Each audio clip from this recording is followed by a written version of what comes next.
cerita untuk migran Indonesia. Balik lagi bersama saya Ira. Saya Isma. Nah, hari ini itu spesial banget ya. Kita Kenapa? ada tamu Tamu jauh banget ya. jauh, selain Banget. jauh, terus juga Lagi banyak hits. hits. Hits di kalangan anak muda zaman sekarang. Siapa lagi kalau bukan Bang Satria. Hai, Halo selamat siang, selamat sore. Selamat datang di BLKPMI, khususnya di podcast Cemia. Terima Oke. kasih banyak, pokoknya udah mengundang jauh-jauh dari Ciamis ke sini. Alhamdulillahirobbilalamin, ya Allah, ini luar biasa sekali pokoknya Mama. Rasanya gimana? Gimana? Rasanya tuh luar biasa, bebeledagan se-Indonesia Raya kayak ini. Luar biasa. Oke, jadi sobat migran semua, mungkin kayak sebagian sobat migran tuh sudah kenal nih sama Bang Satria ini. Kenalnya mungkin di sosial media, karena Bang Satria ini di sosial media itu, di Instagram itu sudah punya pengikut sekitar 15.000 ya kurang lebih ya, dan di TikTok itu sekitar 1,7 M. Wow, luar biasa. Amazing. Nah, tapi sobat migran yang akan kita bahas pada hari ini, pada kesempatan yang kita mau ngobrol-ngobrol nih sama Bang Satria hari ini, itu kita akan ngebahas tentang sisi lain dari Bang Satria yang mungkin tidak semua pengikut Bang Satria tahu ya. Jadi sobat migran semua, Bang Satria ini adalah seorang apa Bisma? Seorang CPMI ya. CPMI, ya, betul ya. CPMI. Pekerja Migran Indonesia. Indonesia. Kayaknya CPMI itu adalah calon pekerja migran Indonesia. Nah, yang akan salah satunya itu akan kita bahas hari ini. Betul nggak sih Bang Satria itu seorang CPMI? Betul nggak? Betul banget pokoknya. Oke. Betul banget. Oke, jadi Bener ya. benar ternyata. Benar. Nah, itu followersnya Bang Satria tahu? Sebagian tahu, sebagian kayak meragukan. Oke. Coba cerita kenapa mereka Kenapa mereka ragu? Karena dari awal ngonten itu kan saya kayak bukan janji ya, lebih kayak ngomong ke mereka. Ini saya tuh sekarang posisinya lagi nungguin penerbangan ke Jepang. Oke. Yang kemungkinan jadwalnya itu akhir tahun sekarang, karena emang data dari pemerintah kan akhir tahun Betul. gitu kan. Terus tiba-tiba kan di lockdown lagi. Terus mereka kayak ini mau berangkat apa mau Oke. ngomong doang gitu loh. Oke, Ada oke. beberapa yang bilang kayak Jadi gitu. ada yang mikir kayak, ya udahlah ini mah cuma gimmick aja. Iya. Ya benar. Mereka nggak Oke, percaya. nggak percaya. Oke. Nah, tadi kenapa Bang Satria itu awal mulanya itu kenapa sih bisa jadi CPMI? Maksudnya apa yang memotivasi gitu? Ceritain deh. Oke, jadi awalnya sebenarnya tuh lebih ke pengalaman sih ya. Karena pertama kali kerja setelah lulus sekolah itu langsung ada magang di Malaysia. Oke. Pernah punya pengalaman di sana. Terus Magang itu sebagai magang di hospitality di hotel. Oke. Nah, di sana tuh kayak ada experience di mana kita tuh ketika cari uang tuh bener-bener gampang gitu, Kak. Terus setelah dari Malaysia itu kan coba kerja nih di Indonesia. Mulai dari di Indomart pernah, terus juga di pabrik perusahaan mobil pernah. Nah, setelah saya bandingkan siklus kerjanya Oke. antara yang di Indonesia sama yang di Malaysia tuh kayak kok lebih enak yang Lebih di enak luar yang di gitu. luar, oke. Terus setelah itu saya searching informasi luar negeri yang menjanjikan tuh di mana gitu kan. Terus pas saya searching ternyata teman saya ada yang ke Jepang. Oke. Dia cuma ngambil programnya tuh yang 1 tahun, tapi udah bisa. Kalau saya lebih ke lihat materi dulu ya, maklum masih muda, masih berambisius gitu ya. Wajar. Wajar banget Bu ya. Teman saya 1 tahun udah bisa kebeli mobil sama rumah. Oke. Nah dari situ saya kayak Menggebu-gebu gitu ya. menggebu-gebu, dia aja bisa lah, Iya. saya bakalan lebih nih gitu loh. Jadi saya ya udahlah cari informasi di sekitaran Tasik dan alhamdulillah ketemu sama LPK di Tasik, LPK Seiko Pusat. Oke. Jadi belajarnya di LPK Seiko Pusat. Oke. Nah, itu waktu itu belajar sudah berapa lama belajarnya? Kalau belajar itu intensifnya 3 bulan. 3 bulan. Nah, dan dalam 3 bulan tersebut kalau misalkan kitanya memang sudah siap dan sudah bagus skillnya, Oke. kita langsung disalurkan untuk interview dengan perusahaan langsung. Oh, oke, interview dulu. Oke. Kemudian setelah interview, alhamdulillah waktu itu keterima. Itu juga beberapa kali gagal sih, nggak langsung to the Betul. point. Karena emang ada kegagalan juga sih, belajar dari situ. Sekitar interview yang keempat, alhamdulillah lulus, dan setelah lulus baru dikirim ke pelatihan di pusat di Jatinangor waktu itu. Itu berapa lama waktu itu pelatihan di situ? Kalau di Jatinangor itu 3 bulan. 3 bulan. 3 bulan juga. Totalnya berapa? Sekitar 6 bulanan. 6 bulan ya, 6 bulan. bahasa doang. Oke. Aku mau nanya juga nih, posisi jabatannya Bang Satria nih kan tadi kan Bang Satria cerita udah empat kali jatuh gagal. bangun Jatuh ya, bangun ya. berdarah karena ada perjuangan di Ada sana kan. perjuangannya. Akhirnya kan di 4 interview terakhir, Empat kali interview yang terakhir ini kan Yang akhirnya terakhir. lolos. Itu posisinya apa ya, Pak boleh tahu? Kalau yang terakhir itu kebetulan sebenarnya itu ada cerita di balik yang keempat ini. Tadinya tuh itu bukan jadwalnya saya interview. Cuman ada teman saya yang udah dapat jadwal, dia tuh ngomong kayak gini, saya mah nggak mau kerja yang berat katanya. Saya pengen yang di dalam ruangan. Terus waktu itu senseinya ngomong, Sat mau nggak nih kerja yang di luar ruangan? Terus saya, ya udahlah sensei, saya mah nggak apa-apa. Mau kerja di dalam mau di luar juga ya namanya di luar negeri, apalagi posisinya magang. Ya namanya belajar pasti sama, saya bilang kayak gitu. Dan alhamdulillah kesempatan itu saya ambil dan alhamdulillah saya lolos di situ. Untuk di Gitu. posisi tadi. Untuk di posisi Manufaktur. bukan manufaktur, lebih ke konstruksi bangunan. Oh, konstruksi oke. Ya. Konstruksi bangunan. Konstruksi Oke. bangunan. Di Jepang ya tadi Di ya. Jepang, di Oke, daerah berarti- Saitama. Oke, berarti Bang Satria ini adalah seorang CPMI, terus abis itu dia belajarnya itu awalnya itu di LPK Seiko Pusat di Tasik ya? Iya, Di Tasikmalaya. Tasikmalaya. Oke, kemudian ternyata nggak segampang itu untuk dia jadi CPMI. Dia harus melewati banyak Banyak proses. Salah proses, satunya itu ya. pelatihan karena salah satu syaratnya adalah menguasai bahasa negara penempatan. Iya, Nah, betul Bang Satria udah sertifikasi bahasa Jepangnya level Kalau di pelatihan baru N5 sih, Udah tapi N5, kalau oke. pembelajaran keseharian udah menuju N4. N4, ya. Tinggal Keren, nunggu tes kan? ya. Berarti tinggal nunggu tesnya aja Iya. yang Iya. menuju N4. Oke. Nah, keren kan? Jadi Bang Satria ini sobat migran selain jadi dia menguasai bahasa Jepang, sekarang itu untuk sertifikasinya itu di level N5, tapi beliau saat ini juga sedang belajar menuju ke level N4. Nah, terus juga ternyata nggak segampang itu Bang Satria itu mendapatkan jabatan ataupun pekerjaan di Jepang ya, Iya. melewati proses dulu berdarah-darah lah selama 4 kali interview baru akhirnya dia punya kontrak kerja dan eligibility-nya berarti Eligibility, sudah ya. ada kan? sudah turun. Sudah turun. Nah, tetapi sayangnya ada sayangnya kayaknya di balik ini semua ya Bang Satria, yang tadi disangkain sama pengikutnya itu ini adalah gimmick. Oke. Jadi kita semua tahu nih kondisinya di tahun 2020 kita semua mengalami kondisi yang Ya, sama ya. betul sekali. Kita diserang oleh Iya, pandemi COVID-19 Sampai sekarang masih pandemi COVID kan sampai sekarang. Nah, Jepang juga masih buka Ya. tutup. Nah, buka tutup itulah sekarang. salah satu mungkin penyebabnya kenapa Bang Satria belum bisa berangkat ke Ya, Jepang. salah Karena satu kalau secara aturan ketika seorang CPMI itu khususnya untuk negara Jepang sudah lulus interview, Ya. kemudian juga eligibility-nya sudah Sudah ada, keluar. kemudian visa juga Visa sudah juga ya, ada. visa sudah turun ya, itu harusnya sudah bisa berangkat sejatinya kalau di kondisi normal. Tetapi untuk kasusnya ini karena ini ada pandemi COVID nih, negara penempatannya sendiri juga buka tutup ya. Iya, betul. Nah, dan yang ketika dibuka tuh yang masuk sudah banyak yang ngantri Ya, ya. ratusan ribu kemarin Ratusan ribu jadwal. kan. Nah, ketika pas giliran Bang Satria tutup lagi gitu ya. Iya, benar. Oke, nah sekarang kalau estimasi yang ada sekarang itu kira-kira Bang Satria kebagian berangkat kapan? Kemungkinan pertengahan tahun ini. Pertengahan tahun ini ketika lockdown dibuka lagi ya? Iya. Oke, mudah-mudahan Mudah-mudahan segera berangkat. segera berangkat, lancar ya. Dilancarkan. Dilancarkan. Tapi di balik itu semua sepertinya kayaknya ada hikmah ya nggak Ada sih? hikmah. Apa tuh hikmahnya? Kenapa? Saya bisa konten di TikTok. Nah, itu dia jadi content creator ya. Iya, benar sekali. Kenapa sih? Kenapa bisa Bisa jadi jadi Content konten creator kreator itu. di TikTok? Sebenarnya Awal nggak ada. mulanya Awal nih. mulanya terus Hmm, kapan gitu dimulai itu? Berarti tar dulu, tapi sebelum itu berarti ketika waktu awal pelatihan itu waktu jadi ya proses pelatihan tadi itu belum jadi content creator. Belum. Belum. Oke, jadi justru ketika awal ketika mulanya? nunggu kan waktu selesai pelatihan tuh saya dirumahkan ya. Jadi kayak kelas online terus. Saya juga alhamdulillah sama Seiko dikasih amanat buat ngajar yang baru Oke. itu di sana. Nah, sambil ngajar itu gabut kan. Terus Iya. saya coba-coba bikin yang lagi viral tuh waktu itu kayak bikin A Day in My Life gitu kan. Oke, Nah, ya.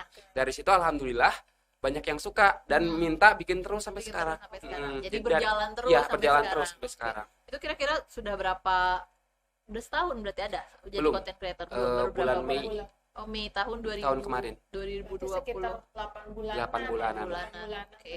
Oke, berarti sekarang bisa disebut juga kalau Bang Satria itu adalah seorang content creator. Content creator Boleh di dibilang. TikTok Udah ya. dibilang gitu ya. TikTok dan khususnya. ya Iya. karena tadi juga kita melihat jumlah pengikut yang nggak sedikit gitu loh. Jadi Banyak ya, banget banyak gitu, banget. banyak banget gitu.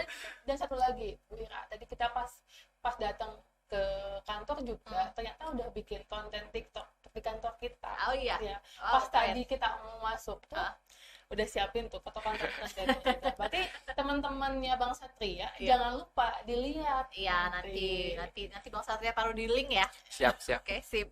Terus kemudian tadi di awal itu ternyata belum menjadi seorang content creator. Sekarang menjadi content creator. Kalau boleh kita tanya nih, enakan mana sih jadi enakan, maksudnya enak nggak sih jadi seorang TikToker atau selebgram atau ya content creator tadi? Karena kan kalau kita nggak bisa pungkirin juga nih, kalau anak-anak zaman sekarang tuh salah satu cita-citanya pengen jadi YouTuber, pengen jadi content creator gitu. Tanpa mereka juga mungkin nggak ini ya, cerita di balik itu gitu, maksudnya tidak semudah Tidak itu semudah mungkin ya. Karena itu tadi, hidup tuh nggak ada yang gampang ternyata betul kan. sekali. Buat yang Bang Satria bilang tadi, kayaknya kerja di luar negeri itu gampang Iya. dapat duitnya, tapi ternyata buat dia Prosesnya kerja aja panjang. prosesnya Prosesnya susah sekali. coba kalau selebgram itu gimana? Content creator. Kalau konten kreator sendiri juga sebenarnya kalau dilihat secara kayak di kontennya ya, wah belanja terus. Iya. Orang-orang mikirnya belanja terus, buang duit uang nih. terus, banyak duit gitu. Padahal di balik itu ada proses yang sangat luar biasa susah. Pertama, kita tuh harus bisa membagi waktu antara dunia nyata sama dunia maya. Itu yang paling itu susah. dia. Susah kali Ya. Terus juga kerjaan jadi seorang content creator juga, apalagi kita memang sudah punya kerjasama dengan suatu brand, itu dituntut untuk deadline kayak ngejar target gitu.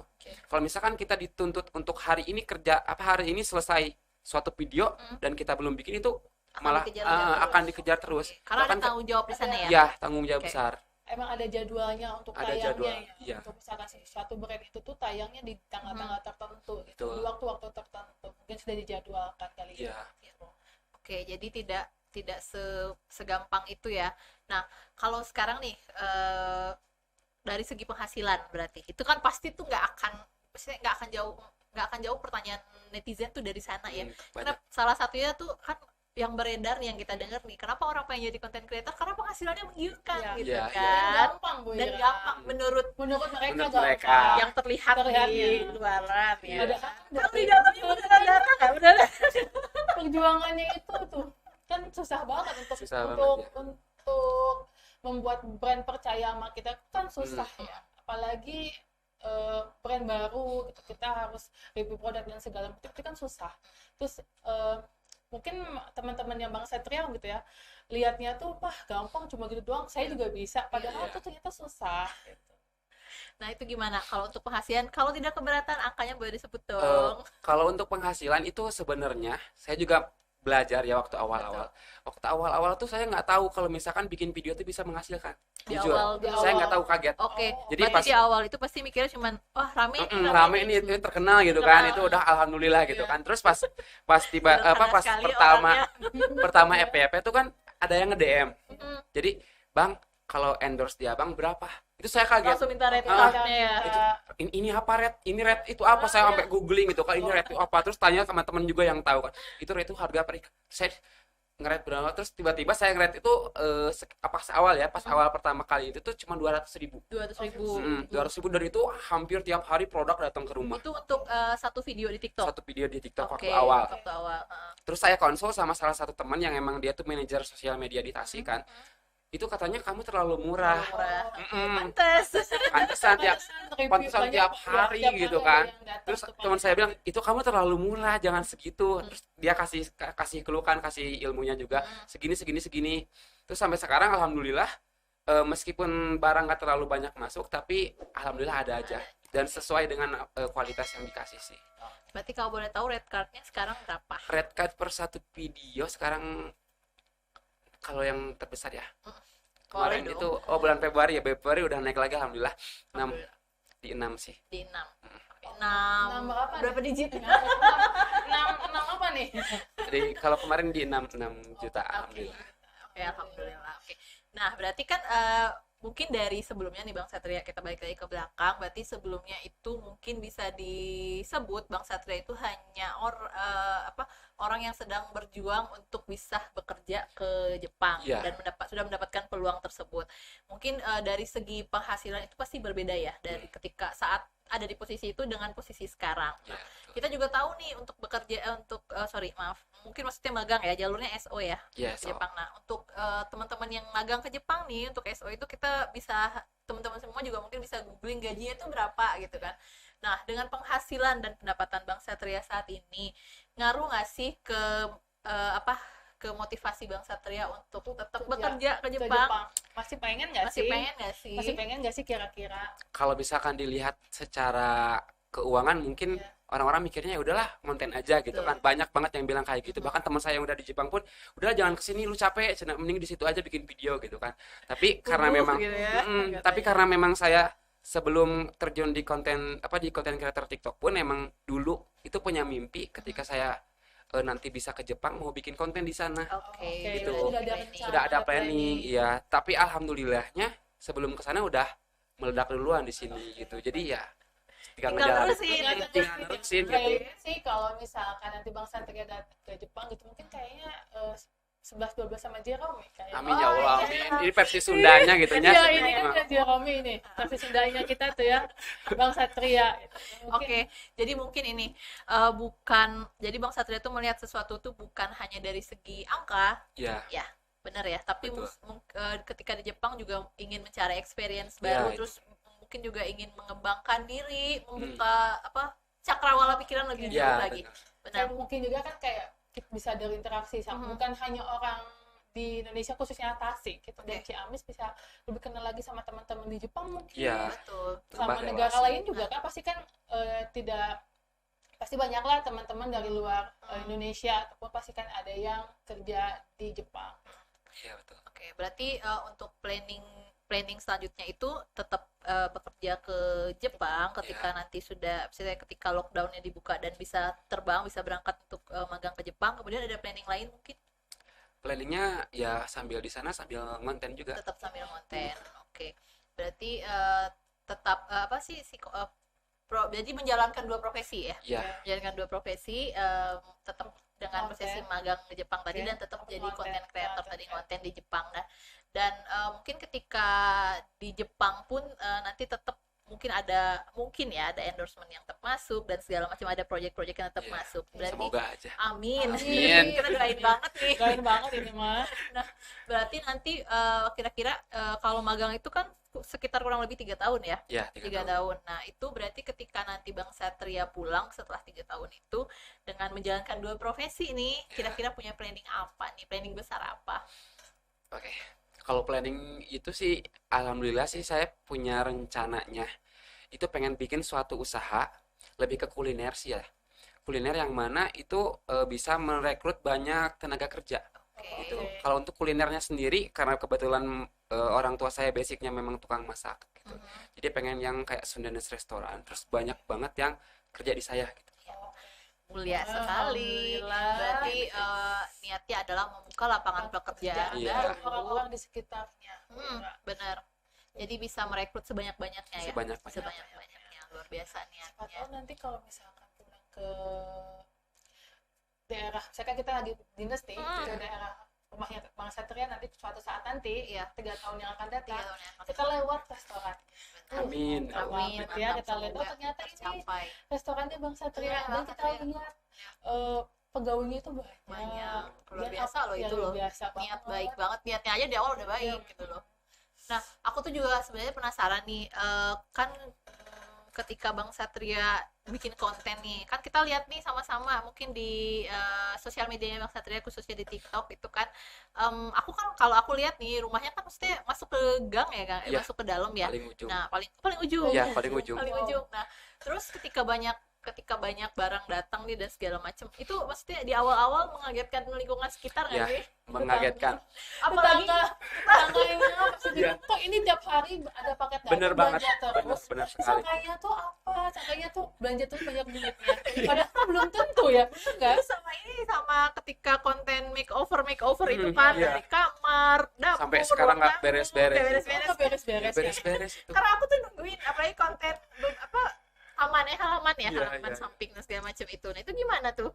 Kalau pas awal-awal tuh tetangga ya responnya biasa aja, cuman pas hari ya minggu kedua tuh mereka mulai kayak kepo, ini kok tiap hari barangnya makin banyak, makin gede kan, sampai ke sofa, sampai Iya. itu masuk semua gitu. Terus mereka kayak kok banyak ini ya, ya saya malah tanya balik ke mereka, panas nggak nih saya dapat gini, karena saya nggak mau mereka ngomong di belakang, Iya. lebih baik saya yang langsung tanya gitu. Alhamdulillah ketika saya interview itu satu-satu kan di interview ini tuh ini dijelasin endorsement itu apa, bahkan sampai ibu saya pun yang nggak tahu sosial Iya, media tuh pasti saya Iya. jelasin. Iya. bingung kan di awal. Mah kalau misalkan ada yang tanya saya ini kerjanya apa, saya gini, endorse aja bilangnya. Ntar kalau misalkan ditanyain endorse itu apa, suruh tanya aja sama saya langsung Iya. gitu. Mungkin karena kan tetangganya Bang Satria kan nggak tahu endorse itu apa, Iya. terus kenapa kok bakal banyak banget Banyak paket-paket yang datang. Sementara mungkin orang sekitar juga bingung, apalagi orang tua juga kan. Betul. Iya. Orang tua juga pasti bingung, ini tuh anak saya tuh kerjanya Kerja apa sih Paketnya sebenarnya? apa sih, gitu Kok ya. paketnya datang terus tuh nggak usah bayar lagi, itu tuh apa maksudnya gitu ya? Mungkin Karena banyak pertanyaan belum tahu. belum kan. lazim juga kan Belum profesi lazim. ini di lingkungan Iya, belum. lingkungan kita, Karena sekitar masih kita. jauh. orang-orang tua kita gitu ya, khususnya misalnya orang tua saya, orang Iya. tuanya Bu Ira dan orang tuanya Bang Satria kan taunya yang pekerjaan yang pasti menghasilkan uang tuh yang kerjaan yang emang pergi ke kantor setiap hari, Iya. gitu kan, Seragam. pakai seragam, Jadi gitu pagi kan. pulang sore gitu Iya, kan. betul kan. Jadi Iya, makanya benar. mereka nggak tahu kalau Iya. misalkan pekerjaan kayak Bang Satria itu tuh sangat-sangat menghasilkan. Mhm. Apalagi untuk teman-teman yang masih muda-muda Iya, ya. makanya Iya. itu kalau untuk generasi muda nih, milenial lah kita Iya. sebutnya, content creator tuh menjadi salah satu Peluang. peluang dan juga salah satu Cita-cita. cita-cita. Ada yang mau cita-cita kan. Nah, mungkin setelah denger cerita Bang Satria nih, mungkin ada juga yang bergeser nih profesinya, cita-citanya pengen jadi CPMI juga, pengen ngerasain bekerja atau mencari ilmu di luar negeri gitu kan. Nah, kira-kira kalau Bang Satria boleh sampaikan ke teman-teman semua nih, kira-kira kalau pengen jadi CPMI itu harus seperti apa, dan ya apa sih yang harus Dipersiapkan. Dipersiapkan. Itu seperti apa? Oke, ada beberapa pertanyaan juga netizen sering masuk tuh kan. Bang, kalau misalkan mau ke luar negeri itu gampang nggak sih? Ya, Mahal nggak sih? nah itu dia. Kalau aku sendiri prinsip awalnya, karena aku juga datang dari keluarga yang memang tidak terlalu wah, ya bisa dibilang sederhana. Itu ketika aku searching mengenai ke luar negeri itu emang pas aku lihat itu bukan masalah di mental atau di apapun, tapi lebih ke dana dulu Betul. gitu loh. Karena Salah ya satu, karena salah satu hal yang mungkin jadi penghambat ke depannya gitu kan. Kalau misalkan saya dulu lihatnya itu dulu. Terus pas saya lihat ya apa namanya dana itu kalau misalkan kitanya memang punya kualitas yang bagus, mentalnya sudah terbentuk, ya intinya mah udah siap dengan resiko apa yang ada di depan, ya mau dananya sebesar apapun yang insya Allah bakalan ada gitu. Dan alhamdulillah ada jalannya. Dan alhamdulillah meskipun waktu saya bergabung sama Seiko itu apa namanya ya bisa dibilang dananya tidak langsung cash, tapi ada aja rezekinya Betul. gitu selagi niat kita emang baik. Niat baik itu Niat tadi. baik. Kuncinya di sana tadi, di niat baik tadi. Iya betul. Karena Bang Satria juga kan misalkan pergi ke Jepang juga mungkin pengen membahagiakan keluarganya Iya. gitu. Salah satunya adalah itu. Jadi mungkin niat baiknya Allah lancarkan Betul. dalam rezekinya itu. Dan ya ada tadi. doa ibu di Iya, sana juga iya. ya. Iya ya. Oke, berarti kira-kira nih yang bakal Bang Satria maksudnya memberatkan banget nih ketika nanti berangkat ke Jepang yang ditinggalkan, kira-kira apa? Aku sampai sekarang kalau misalkan bawa motor ya sendiri itu suka kayak simulasi ketika aku H-1 ke Jepang. Oh, Serius. mempersiapkan mental. Iya, mempersiapkan mental dari sekarang karena kayak nggak mudah meninggalkan kerjaan yang sekarang udah bisa dibilang enak, terus meninggalin keluarga juga, ninggalin rumah yang udah di posisinya secara kasar udah dibagusin kan, Iya. malah ditinggal itu kayak pasti beratan. Dan dari sekarang tuh udah kayak mempersiapkan, ini harus kuat nih nanti ketika harus bilang selamat tinggal untuk 3 tahun itu kayak harus kuat gitu. Jadi ya udah dipersiapkan dari sekarang sih. Mempersiapkan dari sekarang. Iya. Oke, mempersiapkan mental segitu. Mental Mentalnya pastinya. sih paling utamanya. Iya, ya. Karena pengen Bang Satria tadi pengen pergi ke luar negeri juga selain dana dan mentalnya dia Mental. berani nggak sih Iya. pergi ke sana. Merantau tuh Merantau. itu. Bukan hanya merantau keluar pulau, tapi Tapi udah harus keluar keluar negeri. negeri. Keluar negeri loh, harus nggak bisa pulang ke Indonesia selama 3 3 tahun. tahun. Nggak Iya. ketemu orang tuanya, adiknya juga ya, nggak Iya, ketemu adiknya, keluarga lah. keluarganya lah ya. Oke. Mungkin berarti juga mentalnya benar-benar dipersiapkan. Kalau misalkan dia ada apa-apa di sana nggak ada siapa-siapa. Iya, benar. Iya. Berarti mentalnya udah keren banget. Udah pengen berani kerja ke luar negeri aja Udah luar biasa. Bang Satria, ini pertanyaan terakhir mungkin ya. Kira-kira nih kalau seandainya Bang Satria membuat pilihan nih antara yang tadi kita sudah tanyakan juga nih. Kalau tadi sih kita udah dapat jawabannya nih. Tetap di Indonesia membuat konten atau berangkat jadi CPMI ke Jepang. Nah, tetapi misalnya Bang Satria milih gini nih, yaudah deh, kerjaan saya udah settle nih di Indonesia nih, saya bikin konten aja segala macam, saya nggak jadi berangkat ke Jepang ya. Pernah nggak terbesit seperti itu? Dan kalaupun saya terbesit seperti itu, pernah juga nggak terbesit kalau saya milih pilihan itu, nanti follower saya bilang saya tuh gimmick, saya tuh palsu, saya tuh bohong. Pernah nggak ada hal-hal yang seperti itu nggak sih? Alhamdulillah sih sampai sekarang justru eh banyak followers yang emang apa nge-follow saya tuh karena memang justru nyemangatin saya buat buat kesana, dan emang Yeay, mantap. nggak kepikiran sampai kayak ya meskipun emang duitnya gede ya, nggak kepikiran sampai ya udahlah saya di Indonesia aja bikin konten ini itu, enggak sih, karena emang saya ya udah jatuh cinta gitu sama sama Jepang itu, pengen ke Jepang itu. Pengen ke Jepang. Hai. Aduh, mantap banget. Oke, ya. terakhir nih, sebelum kita udahan nih, kayaknya tuh mungkin juga temen-temen sobat migran semua juga pengen denger kan, maksudnya kemampuan berbahasa Jepang Bang Satria itu seperti apa? Karena mungkin waktu masuk LPK Seiko itu dari nol kan? Dari nol ya. Belajarnya bener-bener dari LPK Seiko. Ya dari Seiko. Seiko. Nah, boleh nih kita nyapa sobat migran semua dengan bahasa Jepang. Silakan. Oke. Oh. Ini agak sedih sebenarnya. Oke, Kide suka. Oke, hai, minasan, konnichiwa. Konnichiwa. Hajimemashite, watashi wa Satoriyama Urana to moshimasu. Ima watashi wa podcast Tsumiya ni iru. Soshite, minasan, genki desu ka? Nani ya, sugi. Bentar apa lagi ya? Jujur aja sebenarnya bahasa Jepang aku udah mulai jelek sih, tapi it's okay. It's okay. We still have time to learn again. Apalagi ya? Suka blank. Hai, minasan, doko demo iru to karada ni kyosukete kudasai ne. Hai, wasurenai de. Arigatou Arigatou gozaimashita. Oke. Baiklah, kalau begitu sudah puas Bu Isma? Puas banget tuh ternyata ya. banget ya. Keren banget ya. Keren banget, terus juga niatnya mulia dan akhirnya juga jalannya terbuka.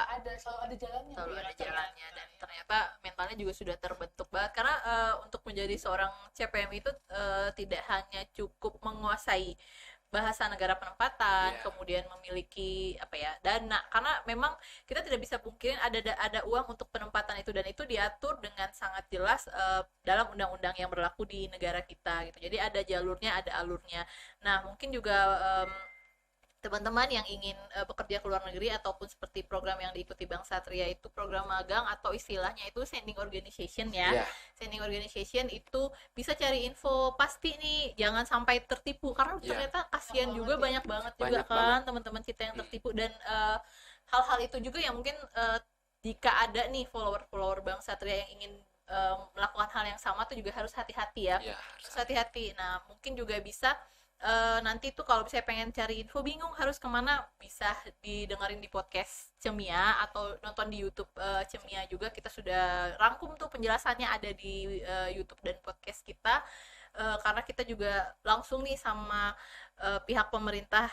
Kita ada podcast dengan BP2MI juga, gimana sih proses alur. Jadi untuk bekerja ke luar negeri itu ada banyak program, ada 5 skema sebenarnya. Nanti bisa dicek deh di podcast kita dan di YouTube kita. Jangan lupa dengerin. Oke.